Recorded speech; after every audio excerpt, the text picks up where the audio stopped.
Bienvenidos. Este es De Camino, programa 240. Nuestra vertiente 2 es la de ciencia y fe. Y desde hace unos días hemos iniciado una serie sobre ateos famosos. ¿Cómo se llega a eso de negar a Dios? Pues el autor, filósofo al que vamos a acercarnos hoy, Friedrich Nietzsche, es un ejemplo de lo que quiere el ateísmo y de la lógica interna del ateísmo que es más prevalente hoy en el mundo. Básicamente, es la idea de hundamos a Dios para que surja el hombre. Es simplemente eso. Dios es un estorbo para que el ser humano desarrolle toda su vitalidad, su fuerza, su potencialidad. Esa idea domina los escritos de Nietzsche, que por eso no es solamente ateo, sino realmente adverso a la religión, enemigo de la fe, activamente opuesto a que haya fe. Así que es bueno conocer a Nietzsche, que goza de cierta popularidad en algunos círculos y hay gente que considera que encontrarse con Nietzsche es encontrarse como con una especie de revelación. Bienvenidos, esto es De Camino. Friedrich Nietzsche, o Federico Nietzsche, nació en 1844, murió en 1900. A la edad que tengo, yo ya soy mayor que lo que fue la vida de él. Una vida que además quedó bastante cortada por un largo periodo de demencia. Prácticamente su producción intelectual termina en el año 1889, cuando tiene lo que se ha llamado un colapso mental. Su producción entonces se reduce a esos 45 años de vida y siempre estuvo marcada por una especie de búsqueda y a la vez por conflicto interior y conflicto con la sociedad, conflicto con la religión. ¿Qué sucedió en 1889? Es difícil de establecer. Como dije, tuvo una especie de colapso. Las cartas que escribía utilizaban imágenes exóticas y contradictorias. El discurso pierde sentido. De manera que prácticamente los últimos 11 años de su vida lo encontramos ausente y finalmente, en medio de una demencia total, muere en 1900. Se ha dicho que esa demencia podía tener como origen la sífilis, que fue una enfermedad que él padeció, pero puede haber también otras causas. Se ha hablado de un cáncer cerebral o también la posibilidad de que más que una situación orgánica, fisiológica, tenga que ver con su pensamiento, llamémoslo así, su propia psiquis. En todo caso, 1889 marca el final de su producción literaria. ¿Dónde empezó esa producción, tanto literaria como filosófica? Pues empezó en el camino de la filología. Lo primero con lo que se identifica Nietzsche es con la filología, el estudio, amoroso estudio, profundo estudio de las palabras. La filología lo lleva necesariamente a las raíces de los conceptos que utilizamos, por ejemplo, en nuestra cultura occidental. Y es inevitable, y así sucedió, que la filología lo llevara al mundo griego. Fue un gran admirador del mundo griego, pero no de todo lo griego y no de todo lo antiguo. De hecho, para Nietzsche, en el mundo antiguo sucedió una especie de tragedia que empieza con Parménides.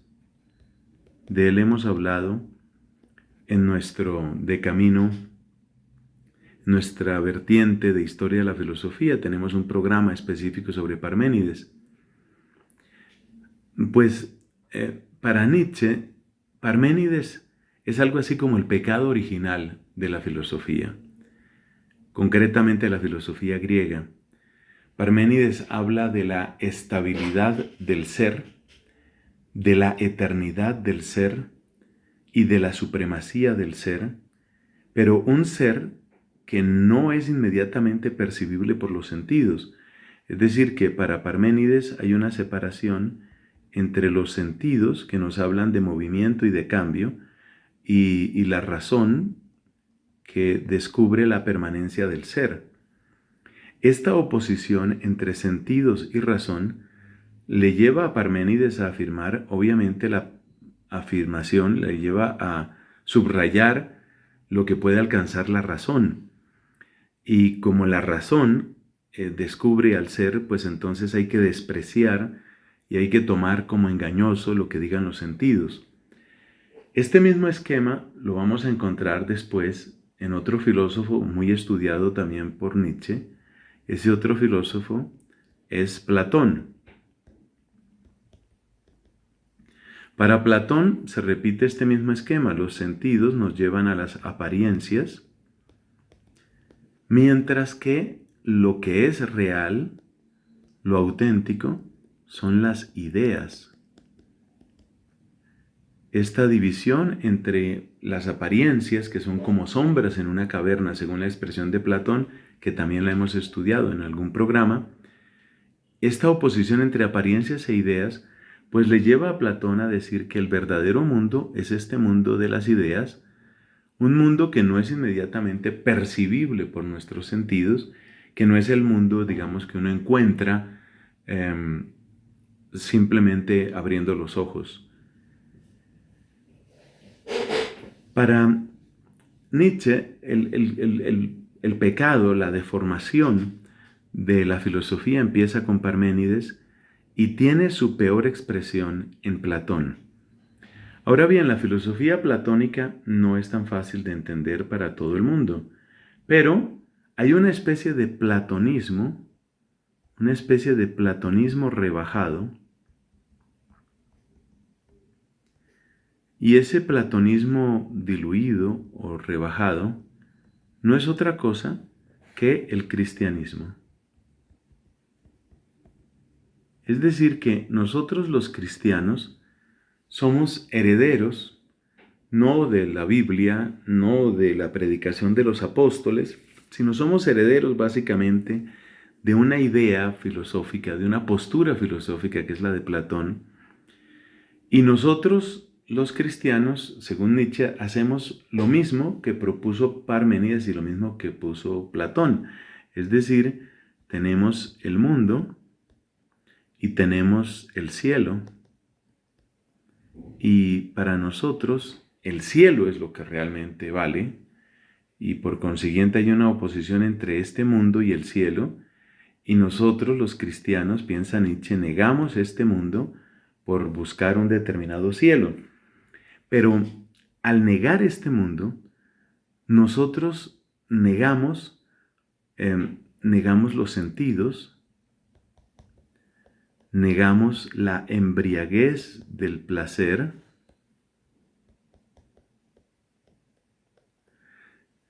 negamos, según piensa Nietzsche, la fuerza de la vida.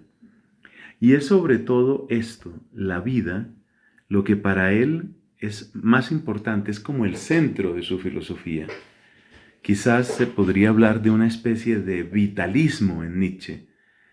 Y por consiguiente, lo que niega ese impulso fundamental de la vida, lo que niega esa fuerza de la vida, lo que domestica y humilla la fuerza de la vida, pues es básicamente la moral cristiana, la moral que constantemente, piensa Nietzsche, nos está diciendo, no mires, no toques, no te dejes fascinar por el mundo, no te dejes fascinar por lo que ves, sino que quédate únicamente buscando el cielo. Por supuesto, cuando uno examina estas afirmaciones de Nietzsche, se da cuenta que algunas son exageraciones y otras son mentiras y otras son calumnias. Pero, digamos, ese fue el cristianismo que él conoció. Era el cristianismo decadente del mundo protestante alemán. Y un cristianismo marcado fundamentalmente por las formas y por las normas. Recordemos que Kant, que era también alemán, bueno, prusiano habría que decir, Kant consideraba que la religión no tenía una justificación racional, sino que la religión únicamente servía como para mantener una cierta estructura, es decir, tenía un valor práctico. Y mientras la religión, según Kant, se mantuviera fiel a ese papel práctico, un poco, llamémoslo, pedagógico, y un poco de un valor policial, un valor de gendarme que cuida las formas dentro de la sociedad. Ese es el valor práctico de la religión. Pero ese valor práctico de la religión no resiste ningún análisis. Y Nietzsche pues se da cuenta que esa religión es hipócrita, que esa religión es asquerosa, es repugnante y es irracional. Por otra parte, su conocimiento de Schopenhauer, del cual ya hemos hablado, de Hegel, de Kant, su conocimiento de todos estos filósofos le lleva a descubrir que la sociedad occidental, concretamente la sociedad europea, se está hundiendo en la nada y que en la cima de todos los conceptos, podríamos decir, en esa montaña de valores y de conceptos, lo más importante es Dios. Pero resulta que si todo esto está agrietado, si todo esto se está cayendo, pues solo hay una conclusión a la que se puede llegar, y es la que él afirma en su obra llamada La Gaia Ciencia, y también en otra obra, en El Anticristo. Es su famosa proclama: Dios ha muerto. Más que un ataque directo hacia Dios como ser existente, parece que Nietzsche se refiere a la falsedad, al descubrimiento de toda esa hipocresía y de toda esa represión.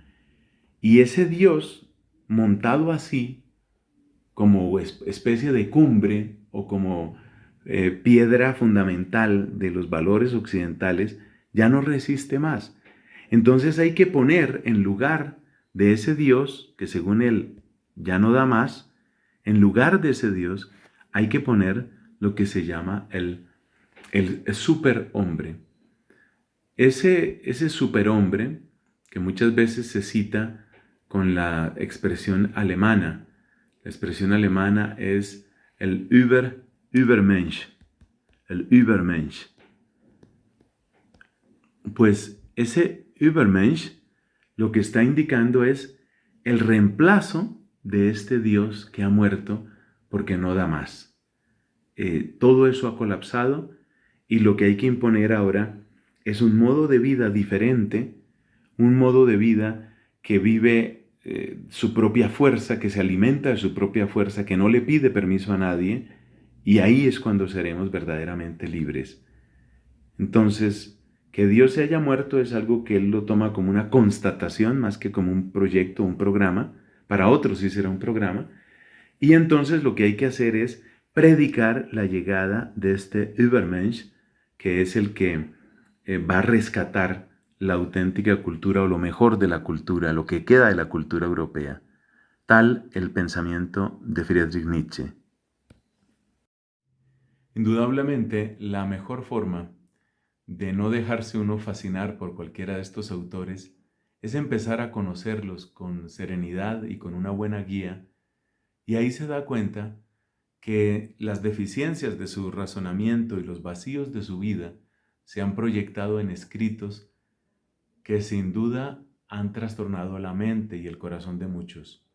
Pero bueno, nosotros estamos y seguimos de camino, bogados de conocimiento, para que tu fe no se muera de hambre.